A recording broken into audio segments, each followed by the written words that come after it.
लोगों को अपनी ज़िंदगी कंट्रोल ना करने दें, दूसरों की नाराज़गी से बचने के लिए उनके अकॉर्डिंग अपने आप को मत ढालें। आप अपना कंफर्ट ज़ोन तबाह करके सिर्फ़ दूसरों की प्रायोरिटी के अकॉर्डिंग एडजस्ट कर रहे हैं, why? Overthinking, people pleasing, guilt tripping ये सब कुछ इमोशनल स्लेवरी है और आप इसमें क्यों सफ़र कर रहे हैं? ये वीडियो उन लोगों के लिए है जिनका अपनी लाइफ़ के ऊपर कोई कंट्रोल नहीं है and they need their emotional power and autonomy back. मैं हूँ Sara Madina, clinical psychologist and relationship counsellor. आज की इस वीडियो में मैं आपको बताऊंगी वो ऐसी टिप्स जिनसे आप अपनी लाइफ का कंट्रोल वापस ले सकते हैं और इमोशनल इंडिपेंडेंस के साथ एक पीसफुल लाइफ गुजार सकते हैं। टिप नंबर 1 है you have to recognise the emotional manipulation. ये मैनिपुलेशन हमेशा लाउड या वर्बल नहीं होती, ये बहुत साइलेंट होती है। जब आपको लगे कि दूसरे लोग आपको हर चीज़ के लिए प्रेशराइज कर रहे हैं, तो यहाँ पे आपने इस इमोशनल मैनिपुलेशन को आइडेंटिफाई कर लेना है और अपने आप को बता लेना है that you are in that danger zone कि यहाँ पे आपको स्टेप लेना पड़ेगा। Here you have to recognize the pattern कि लोग आपको fearful, guilty क्यों फील करवा रहे हैं, आप इस इमोशनल गिल्ट ट्रिपिंग से बाहर क्यों नहीं निकल पा रहे। जब आपने इस पैटर्न को आइडेंटिफाई कर लिया और उन लोगों को भी आइडेंटिफाई कर लिया कि वो आपको कब, कैसे, किस तरह से कंट्रोल कर रहे हैं, this is the first step towards your healing. Tip number 2 है you have to break the guilt loop. Manipulate करने वाले लोग आपको गिल्ट के एक ऐसे लूप में उलझा देंगे, फँसा देंगे कि आपको समझ ही नहीं आएगी। The moment you are ready to set your boundaries, the moment you will start communicating your boundaries और अपनी पर्सनल स्पेस का रिस्क के लिए आप चाहोगे कि आप एक्चुअल में स्टेप्स लो, तो वहाँ पे लोग आपको बताएँगे, "तुम क्या कर रही हो? तुम गलत कर रही हो, तुम सेल्फिश हो, तुम रूड हो, तुम्हें दूसरों की रिस्पेक्ट का कोई ख़्याल ही नहीं है।" तो यहाँ पे आपने इस गिल्ट के लूप में नहीं फँसना। इसका सॉल्यूशन पता है क्या है? लोग आपको कहें ना कि हाँ, तुम तो बदल गई हो, अब तो तुम सिर्फ़ अपने बारे में सोचती हो, तो आपको हाँ, अब मैंने अपने आप को प्रायोरिटाइज़ करना शुरू कर दिया। ज़रा इस तरह के लोगों के सामने कभी ऐसी स्टेटमेंट्स, पावरफुल स्टेटमेंट्स रख के देखिएगा। जब तक आप खुद के लिए पावरफुल नहीं होंगे, अपने लिए स्टैंड नहीं लेंगे, तो फिर इस कंट्रोल को आप कम तो नहीं कर सकते, जो दूसरे लोग आपकी ज़िंदगी को कर रहे हैं। Next is you have to create assertive boundaries, not aggressive one. बहुत से लोग असर्टिवनेस और एग्रेसिवनेस को मिक्स अप कर देते हैं। लेट्स सपोज़ अगर कोई आपके ऊपर कोई डिसीजन फोर्स कर रहा है, तो आप कह सकते हो आपको ये डिसीजन ठीक लग रहा है, लेकिन मुझे अपनी लाइफ के लिए या अपनी सर्कमस्टांसेस के अकॉर्डिंग ये डिसीजन ठीक नहीं लग रहा। And once you say that you have to stay confident on that. ये नहीं कि करके फिर अगर वो आपको गिल्ट में डाल रहे हैं या फेयर की तरफ लेके जा रहे हैं, तो आप फौरन को नहीं नहीं जैसे आप कहेंगे मैं मान लूंगा या मान लूंगी, तो you have to stay very firm after that. लोग आपको बदतमीज कह रहे हैं, रूड कह रहे हैं, आपने अपनी स्पेस रखनी है and do not allow other people to cover that space.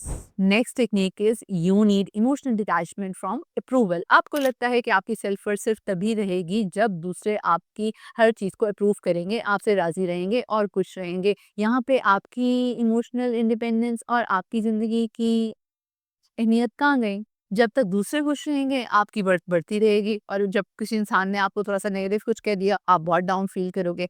ऐसे तो नहीं होगा। ये चीज़ आपको अप्रूवल एडिक्शन की तरफ भी लेके जा सकती है, जहाँ पे आप हर वक़्त सिर्फ़ यही सोचोगे कि आप मुझसे खुश हैं, आप मुझसे खुश क्यों नहीं हैं? क्या आप मुझसे राज़ी हैं? या मैं ऐसा क्या करूँ कि आप मुझसे खुश हो जाएँ? So you need to wake up here और अपनी ज़िंदगी का कंट्रोल वापस लेना है।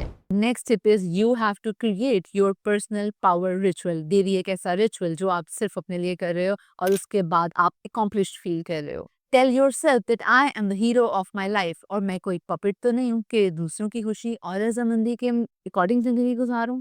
Daily 10 minutes journaling, mindful walk और ये कि अपने आप को बताना कि मैं पपेट नहीं हूँ और मैं अपनी जिंदगी की डोर किसी और इंसान को नहीं दूंगा। और वीक में 1 या 2 ऐसे डिसीजंस ज़रूर लें अपने बारे में, जो आप पहले नहीं लेते थे और दूसरों से पूछते थे या दूसरे आपको लेने नहीं देते थे। यूँ ही आप आहिस्ता-आहिस्ता अपनी ज़िंदगी का कंट्रोल वापस लोगे। Daily consistency will actually help you to move forward. You will stop begging for space और आप अपनी स्पेस को ओन कर पाओगे सिर्फ इन टेक्निक्स को अपनाने के बाद। पता है लोग आपको कब तक कंट्रोल करते रहते हैं? तब तक जब तक आप उनको अलाउ करते हो। मैं हमेशा अपने पेशेंट्स को कहती हूँ कि लोग टॉक्सिक आपके साथ सिर्फ तभी होते हैं जब तक आप उनको अलाउ कर रहे हो। क्योंकि एक पॉइंट पे हमने उनको वो ओहदा दे दिया होता है कि भाई ये आपका लेवल है और जब वो उस लेवल को यूज करते हुए हमें मैनिपुलेट करते हैं, तो फिर हम कहते हैं ओ अगला इंसान हमें कंट्रोल कर रहा है, दिस एंड दैट।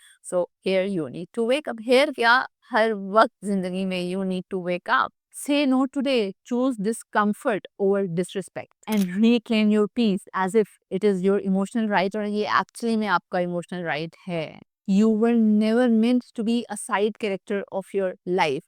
आपकी जिंदगी का स्क्रिप्ट, उसके फैसले सब कुछ आपके हाथ में हैं और आपने वो रिस्पॉन्सिबिलिटी लेनी है। सो ये सारी टेक्निक्स आपने ज़रूर अप्लाई करने की कोशिश करनी है एंड ऑब्वियसली मुश्किल होती है लोगों के लिए, you need to consult a psychologist जो कि आपको आपकी लाइफ, आपके लेवल ऑफ कंट्रोल जो लोगों का है आपके ऊपर, जितना आपको मैनिपुलेट किया जा रहा है, वो आपको थेरेपी सेशंस में इन चीज़ों के बारे में बताए। If you want to book therapy sessions with me, these are the contact details. Comment section में ज़रूर बताइएगा कि अगर कोई ऐसी टेक्निक आपने पहले यूज़ की हुई है या आपने थेरेपी सेशंस में यूज़ की है, आपको उस टेक्निक में कैसे हेल्प किया, और ये वीडियो उन लोगों के साथ शेयर करें जो कि दूसरों के कंट्रोल में रहते हैं और उनकी ज़िंदगी इतनी खुशगवार नहीं गुजर रही क्योंकि उनकी ज़िंदगी का रिमोट कंट्रोल किसी और के हाथ में है। This is me Sara Ahmad, consultant clinical psychologist and relationship counsellor. मेरे चैनल को सब्सक्राइब कर लीजिएगा, बेल आइकन पे क्लिक कर लीजिएगा। Emotional health, mental health, relationship psychology के से रिलेटेड जितनी भी वीडियोज़ हैं वो मेरे चैनल पे मौजूद होती हैं and I try my level best कि हर वीडियो आपके लिए कुछ ना कुछ अच्छा मैसेज ज़रूर देके जाए।